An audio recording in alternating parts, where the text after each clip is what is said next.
morning, Dubai. Welcome back to the Lovin Dubai show, where we go through the top trending stories that everyone across the country is talking about. Our top story today, a teenager set fire to a delivery bike. We'll also be talking about an entrepreneur who revealed why he made the move to Dubai from Canada. While we're all at work, this Dubai resident is road tripping from Dubai to China, and she's on day 98. Fair play. And after all of today's top trending stories, we'll be joined by Magnum Gandour. He's going to be talking about his latest track, Magnesium. We cannot wait for that one. But before we get into all of that, a meaty conversation topic for you today, we have a question for you. When you post, when you reshare a meme, when you add something to your stories, do you understand the context? Do you know what you're sharing? Very, very true. I feel like right now we've come to a point where it's just like you find it funny, you reshare. You find it relatable, you reshare, you repost. You don't really go deep dive into like the meanings behind it, the feelings, the consensus. Like you just don't, you know, like it's like at the time what you feel, you just reshare it. The hurt that it might cause. Yeah. Case in point, you shared something with me yesterday. So, of course, we know about Barbie and Oppenheimer. Barbenheimer, what is it? Barbie. Close, yeah. Probably Barbenheimer, right? OBRB? Yeah, you're right. Yeah, so it's like Barbenheimer. And what's happening there is basically like, okay, fine, we have all the jokes and the memes of like, you know, Barbie versus Oppenheimer, the openings, the two movies just clashing in the box office, fine. But now the graphics are getting so insensitive with like just glamorizing the mushroom clouds, glamorizing atomic bombs, the explosions, and people don't really see there's been so much death behind it. Like the movie is based on history, you know, and not a great part of history.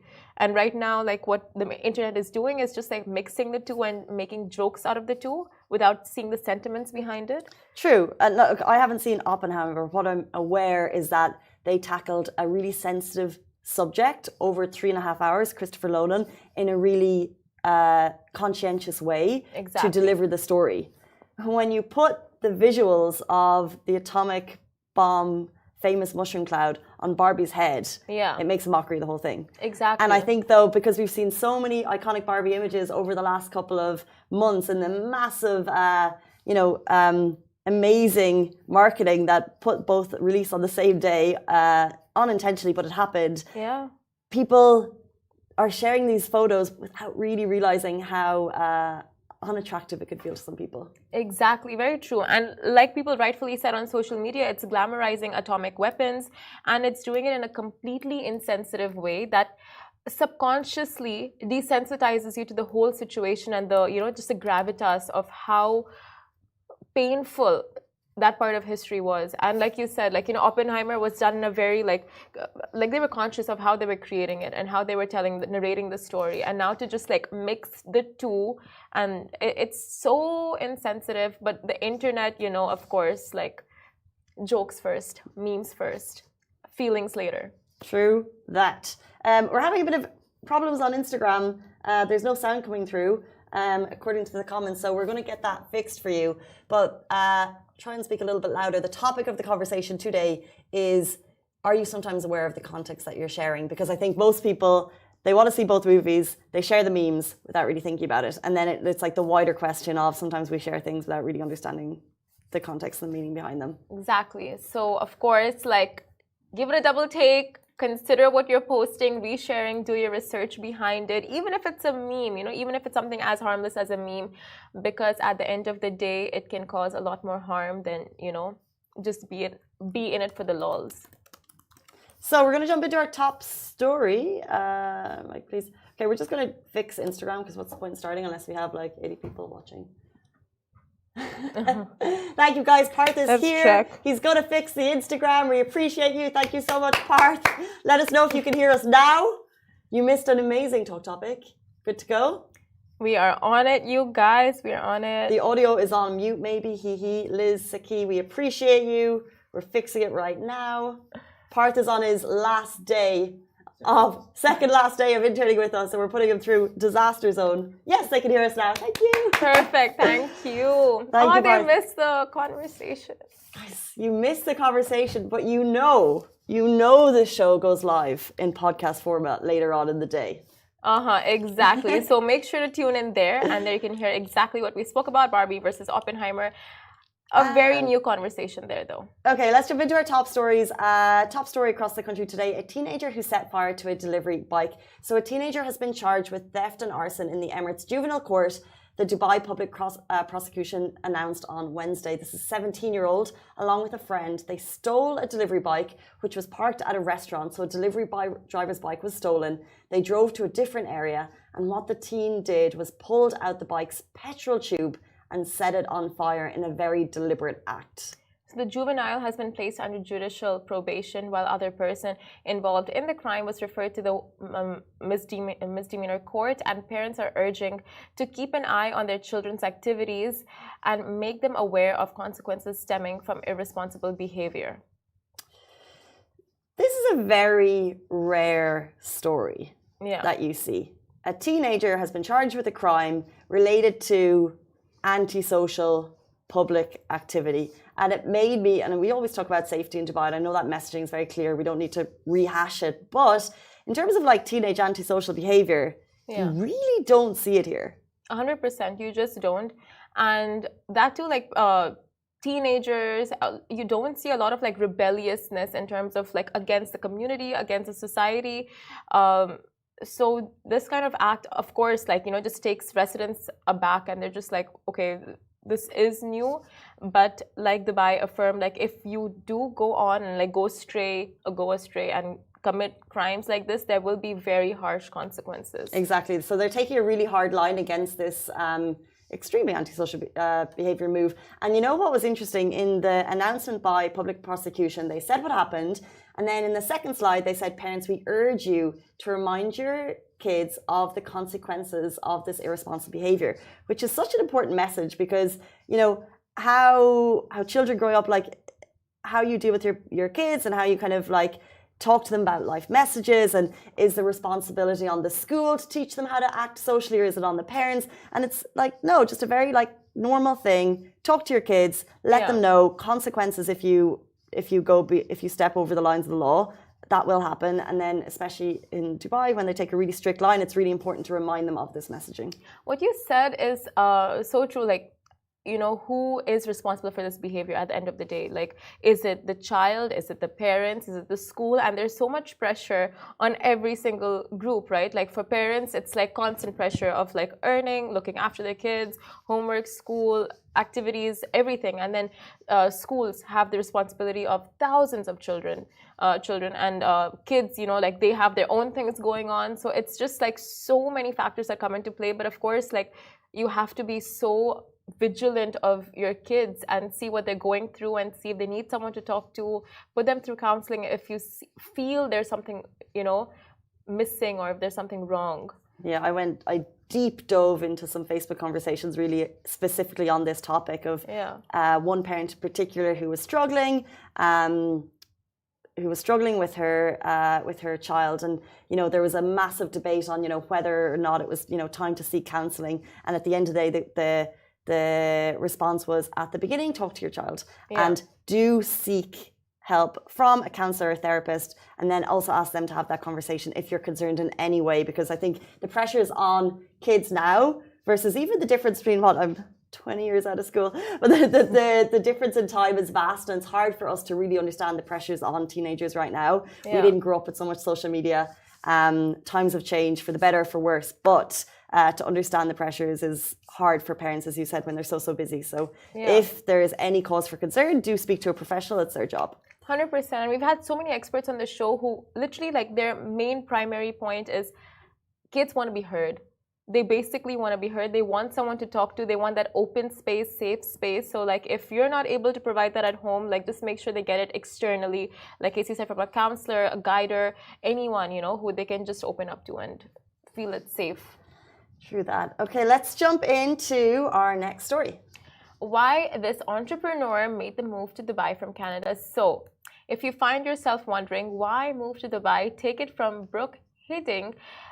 It's an experience you won't regret exploring. So when asked why did you move to Dubai, Brooke, a high-tech drop shipping entrepreneur, had a list of compelling reasons. Dubai, with its warm weather, no taxes, excellent networking opportunities, and more, was the perfect match for this aspiration. So it was a decision he knew he had to experience firsthand to truly understand its allure. One of the primary reasons are people that are coming to Dubai that draws them here is enticing tax benefits it offers. So Brooke, originally from Canada, had always wanted to escape the cold winters, explore new horizons for a part of the year, and Dubai presented a golden opportunity for him to set up his company while enjoying a tax-free haven.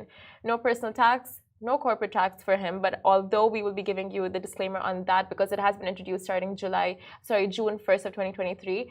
And of course, he said no divided tax. Dubai provided a lucrative tax environment that was hard to resist. So intriguingly, Dubai's tax residency rules have evolved over time, which some of you may be keenly aware of. As of this year, to qualify as a Dubai tax resident, for an individual, they need to spend a minimum of 183 days within a 12-month consecutive period and a minimum of 90 days. So Brooke mentioned how this was a game changer for him. As you can imagine, this strategic balance enabled him to relinquish his Canadian tax residency, Canada's going to be upset, I'm sure, and embrace Dubai as his new fiscal home. Brooke's journey to Dubai showcases the power of entrepreneurship and the allure of this dynamic city, which we talk about time and again. Yeah, so to recap, with its tax incentives, warm climate, and vast networking opportunities, Dubai beckons entrepreneurs and investors from around the world. However, please note that on June 1st, 2023, the UAE introduced a 9% business tax with certain exemptions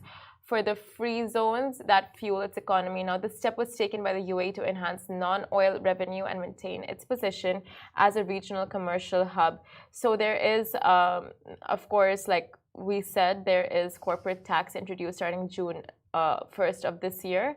But overall, there's no personal income tax and a lot of other benefits that Dubai offers, and hence it's so compelling to expats to just make the move here, and everything becomes so easy when you want to live here, like in terms of finding a house, in terms of the applications, in terms of just understanding government paperwork. It's so simple compared to other countries around the world. True, and usually what I find is that has actually changed a lot. So in the last 10 years, we've moved much more towards digitalization. So you can do a lot on an app that you weren't able to do before. Yeah. I'm always going to shout out the Dubai Rest app. When you want to do your Ajari documents, you can do it there. Because previously, I was running to renew stuff. I was running with all my paperwork, and I did it online recently, and I just thought it was bish, bash, bosh. Oh my God. Thank you, apps. Now, of course, sometimes there's lines and there's queues, and we have to deal with that. But in general, as Simran said, I do find some of the processes that previously took time, they have become a lot quicker, which is amazing, especially for people who are new to the city. And there's always questions because there's, things that are confusing, names that you don't understand because you come from somewhere else. But in generally, you'll always find a government website with all the information listed that makes it easy. And that to compare to the last 10, 20 years, it's progressed so much that to like helplines, we have that many more helplines to just call and ask for questions. For, FAQs, we have all these Facebook groups, we have all these websites that are helping us out. Apps have become so much better. So comparatively, compared to when our parents moved here, it's just, not parents, of course, back 20 years ago, it's just that much more easier and simpler. Thank you, Internet. Thank you, innovation. And thank you, a government that is all in for innovation. Now, from moving to Dubai to traveling, road tripping away. This Dubai resident is road tripping from Dubai to China, and this journey looks epic. So people often settle for road trips to neighboring Emirates, but this daring Dubai resident, Kate Lanley, and her partner are taking Wanderlust to a whole new level. Forget Sharjah, Abu Dhabi, or Oman. They've got their eyes set on this epic road trip to China, and I promise you it's something you're going to be following if you have the adventure bug. So the couple is driving an overland Jeep with essential amenities such as a tent to sleep in, a fridge to secure the goodies, and more. And they're doing that while being sustainable. They operate 2 solar panels on top of the storage units that are 100 watt each. So interesting stuff they have going on there. Guys, just check the videos. Obviously on Instagram you can't see it, but every other platform can. This is a house on wheels. It is huge. And then you see the video, she opens the door and they have it packed with stuff, as you would, by the way. Simmer, could you imagine if you were traveling to China in a car, how much stuff you would need? Yeah, I mean, I could not even get started. They have like, check the video, it's crazy. So they've passed through numerous countries so far, starting obviously in the UAE. They've passed Qatar already, Bahrain, Saudi, Jordan, Syria, Lebanon, Turkey, Cyprus, and now Georgia. They're apparently on date 98 and they hope to make it to China by December this year. Best of luck, guys. We'll be following your journey the whole way there. It's so cool, and I know a lot of people are highly jealous. I think it's such a cool thing to do. Imagine the experiences. I'm sure they have their visas sorted. Just to like pass all those countries, the first thing you think of is visa. So I'm sure if that's sorted, everything else will just fall into place. But that is so ambitious. Now, why would you specifically? I agree. I would hope that all of the paperwork is secure, because otherwise that's going to be a tricky one. Big mess. But that came to you because? Why did that come to me? I feel like that's for another day. What? Yeah, but I mean, I feel like that's for another day. However, like this story in specific, it's so ambitious, right? Like the road trip from Dubai to China. It's like one day you wake up and you're like, you know, I want to travel. Let's make it a little bit more complicated. Not just take a flight out. No, it's the experience of going through all the countries. Now, if you look at the video, they're in this insane Jeep. Literally, it's got all the essential amenities. So they basically have a house on wheels. So if you want to do it, get yourself a Jeep, go from China, plan the route, get in touch with Kate. We have her tag on our Instagram and you can figure out the route. Maybe she should start, I mean, like I would start that as a business. Be like, here's my route. Here's all the visa information if you want to do that road trip. Surely people would be interested. 100%. She could start, you know, doing that link, you know, buy a Jeep, here's my social. What's that, affiliate marketing? I think affiliate marketing. Knock 5% off the top for every buyer. Use my code. You can travel like I did. I think that is genius, Casey. Kate, if you're listening, do take that on board, because that is honestly such a good business idea. That too with what you're doing. It's so exciting. It's so exciting. It is super cool, Kate. Enjoy the rest of the trip. And like I said, we'll be following keenly. We love Dubai's community stories here and abroad. So keep it up. It's 8:48, which means it is time for our interview. We're going to be joined very shortly by Magnum Gandor, who's talking all things about his latest track, Magnesium. It's out now.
We started. Welcome back to the Lovin Dubai show. Get ready to be mesmerized by the incredible talent of a Dubai-based Lebanese artist who has been making waves with his new release, Magnesium. With a unique blend of electronic and trap elements, his rap and gritty vocals take center stage, solidifying his position as an influential presence in the music scene. Welcome to the show, Magnum Gandour. Thank you so much for joining us this morning. Thank you for having me. Woo! We Hi, appreciate your guys. time. So Magnum, like Yes. magnesium, Magnum ice cream, is that your real name, stage name? What is it? It's Magnum is a stage name, and it started. I used to be in the car scene a lot. I had a car that I built. It's a custom car, so people at shows started calling me Magnum by the car. So that's how I got the name. Actually, and Gandour is my family name, so I just merged.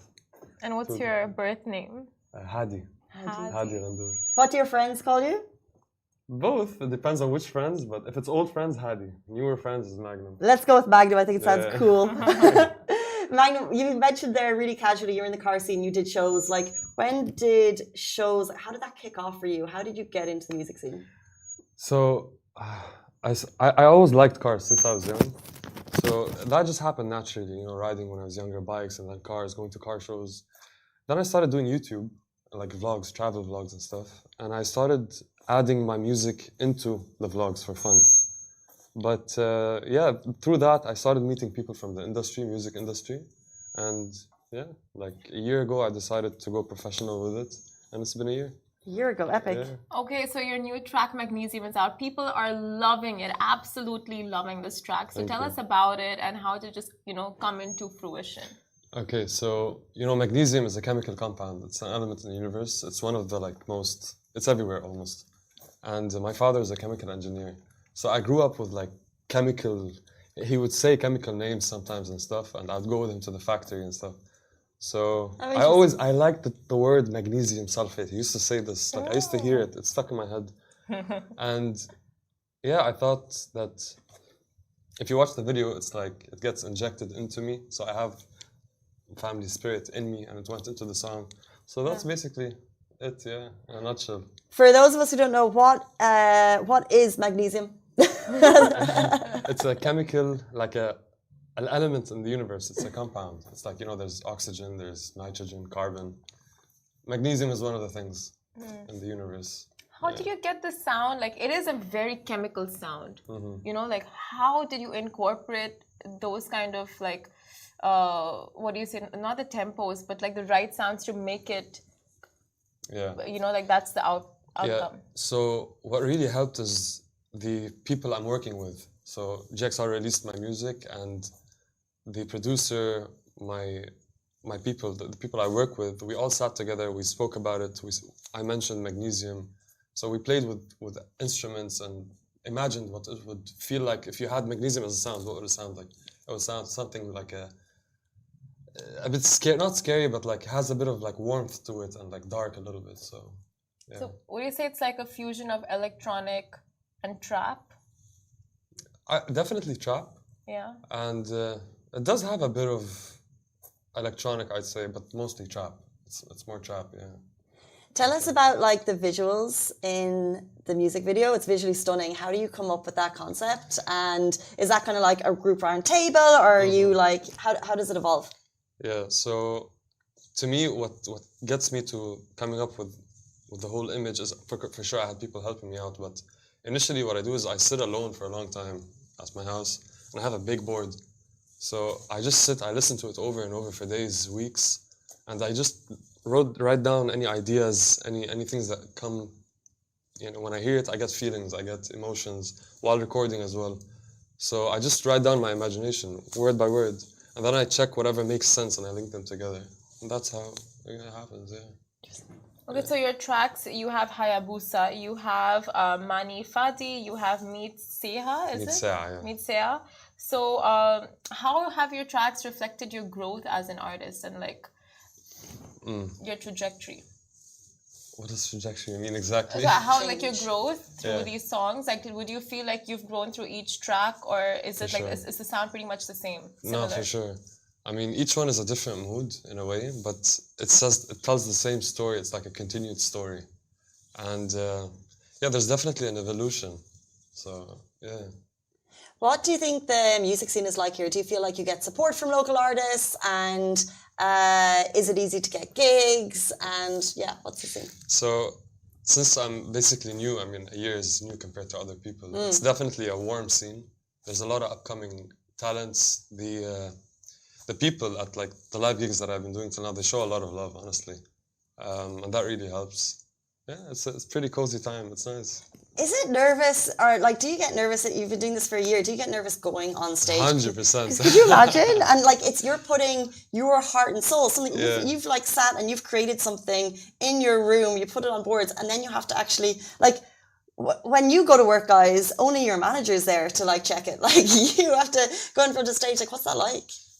Right before getting on is like you get a bit nervous, but once you're on and you start, you just forget. You have to focus on. You automatically just kick in. You know, you have to like deliver, and it just happens. And then when people start vibing, it's like the best gift. Okay, so you feed off that energy you get from the crowd. 100%. So 100%. you said the music scene in Dubai is pretty cozy right now, Yeah. but what would you change or what would you add to it to just enhance it that much more? Because we have like these D3 festivals that come up, our Soul DXB, right? Yeah. And we have so many like pop-up music festivals, but what would you add or change to it to just make it better? Honestly, I like the way it is, but I think as I move forward, I'm gonna discover more things. As anything, you know, the more time you spend with it, the more you'll know. What would I change? Or like anything we can adopt from, you know, like international, like how people do it in different countries to just evolve their music I'd scenes. say just more work, more opportunities, more work, more just grind, more creativity, like just more art than, yeah, just more of everything. I feel Yeah. it's going up definitely. The Arab scene has been like Egypt is popping a lot right now with music and a lot of other countries. So and there is growth, and I think we're all like riding it, and I think it's going in a good direction for sure. There was an interesting article about that said Saudi people are, I wouldn't say ignoring Western Hollywood movies, but they're leaning into Saudi-created movies. And here, there's obviously, you know, we have like the big concerts that come in, international performers, but we are seeing a growing local music scene. Do you think there's enough influence and encouragement to the local music scene, or do you think do you think that people kind of lean towards an international music scene more? Currently, there has been a lot of people supporting their own type of sound. Like Egypt, they listen to Egypt. Lebanon, they start listening to Palestine, listen to Palestine. Yeah. So there's definitely this. It's still there. People still like the international sound, like the foreigner sound, but it's growing. Like the Arab scene is really growing, and you can hear in some music internationally they started using a bit of Arabic words. They get the Arabic traditional clothes and stuff. All the time this is happening. Yeah. We Now always it's hear like new more. references. Yeah. So yeah. Interesting. And even the harmonies and tunes, you get a little bit of Arabic influence. Yeah. So, what are your favorite kind of collabs? Like, do you like collabs within your genre, or are you, you know, like, do you get more excited with like international collabs or different languages? What excites you more? For me, I like when it's girl and guy. That's Duets. like my number one duets. Yeah. Yeah, that's first. Second, I do like international when somebody, for example, Arabic mixes with somebody Latin or Indian or European, like a different sound. When it's like authentic from the country, you know, they use terms from the country that we don't understand. Yeah. I like to think a little bit, you know, like what does that mean? Recently, there was this song called Gulli Mata. I don't know if you've heard it. Like this Moroccan singer. Do you know how it goes? Collab. How does it go? Can you sing it for us? You need to let us know how it goes. No, I don't know how to like sing it. But it's like Just a little chorus, Simran. We need to get the ear. oh, why don't you That's a sing like mic me? issue. That's a mic. Honestly, you're putting on something. Oh yeah, that's the mic sound we hear in our ears. I don't know how it I'm gonna goes, sing it. honestly. Okay, fine. Gulli Mata. Okay. But that was like an example of like a very recent collaboration. So I'm Yeah. just like, okay, like something similar is more up your alley, I guess. Like international ones, 2 languages. Yeah. Gulli Mata means tell me when. Okay, tell Yeah, me when. It's a cool title. So what is your next project that you're working on? I don't think I can share too much about that, but it's definitely, I have 2 coming out at the same time. This time is going to be different probably, so 2 songs coming out at the same time. Can we expect collaborations, like just bigger music videos than the one you've released now? For these 2, maybe not so much on the video, not too big, because the ones we did previously are all like, they took a lot of effort. And I really enjoyed them, we really enjoyed them, but now we're trying to focus on a bit other things as well, so yeah. Quick question before we jump into our game. You guys may not know, but we have a sister page called Lovin Beirut. Do you get back there to perform much, or would you like to? I would love to. I haven't performed in Lebanon, and I definitely want to do that. Yeah. Oh, okay. It's coming, Diana. Lovin Beirut. Get it out there. Magnum and Gador is coming to me. Is that what's coming up? Is that what you didn't want to share? Okay, so we play a quick game. It's called Yay or Nay. I love games. Let's go. So we get your thoughts, and if it's a yay, you explain why, and if it's a nay, okay, you tap the buzzer. You want to give it a go to make sure it works.